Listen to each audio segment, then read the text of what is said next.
ওসমান হাদির হত্যাকারীরা কোথায়? গণহত্যাকারী ফ্যাসিস্ট শেখ হাসিনা কোথায়? তাদের দেশে নিয়ে এসে ফাঁসির কাস্টে ঝুলানোর জন্য এই সরকারের পক্ষ থেকে কোনো পদক্ষেপ দেখা যাচ্ছে না। নতুন বিপ্লবের মাধ্যমে 11 দল ক্ষমতায় আসবে, সকল তার বিচার হবে ইনশাআল্লাহ।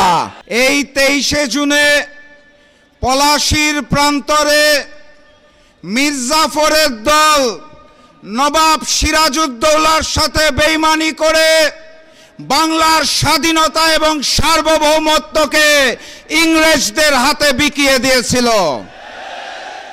আজ সেই 23শে জুন, যেদিন অপরাজনৈতিক সন্ত্রাসী সংগঠন আওয়ামী লীগের জন্ম হয়েছিল, যেই আওয়ামী লীগ পলাশীর বেঈমানির চেতনাকে ধারণ করে বাংলাদেশের জনগণের সাথে বেঈমানি করে গুম খুন হত্যা করে গণহত্যা চালিয়ে বাংলাদেশের স্বাধীনতা এবং সার্বভৌমত্বকে হিন্দুস্তানের কাছে বিকিয়ে দিয়েছিল।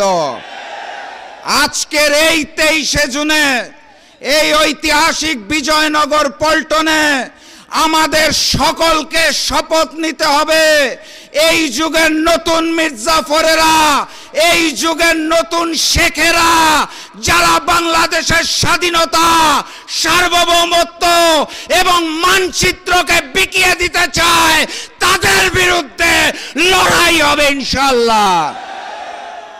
আজকে আমরা এখানে সমবেত হয়েছি গুম খুন গণহত্যার বিচারের দাবিতে। কার কাছে বিচার চাই? যারা মুখে বলে আওয়ামী লীগকে চায় না, আবার ওই মুখেই বলে পরিচয় বদলে আওয়ামী লীগের লোকেরা নাকি স্থানীয় সরকার নির্বাচনে অংশ নিতে পারবে। মুখে একার তলে তলে ওই হিন্দুস্তান আর আওয়ামী লীগের সাথে সম্পর্ক রেখে যারা নতুন ফ্যাসিজম কায়দা শুরু করেছে, তাদের কাছে বিচার চেয়ে কোনো লাভ নাই। ওসমান হাদির হত্যাকারীরা কোথায়? গণহত্যাকারী ফ্যাসিস্ট শেখ হাসিনা কোথায়? তাদের দেশে নিয়ে এসে ফাঁসির কাস্টে ঝুলানোর জন্য এই সরকারের পক্ষ থেকে কোনো পদক্ষেপ দেখা যাচ্ছে না। অতএব বিচার যদি চাইতে হয়, তাহলে আমিরে জামাত ডক্টর শফিকুর রহমান খুলনা সমাবেশে বলে দিয়েছেন, অনিবার্য বিপ্লবের প্রস্তুতি নেন। নতুন বিপ্লবের মাধ্যমে 11 দল ক্ষমতায় আসবে, সকল তার বিচার হবে ইনশাআল্লাহ। সবাই প্রস্তুত আছেন?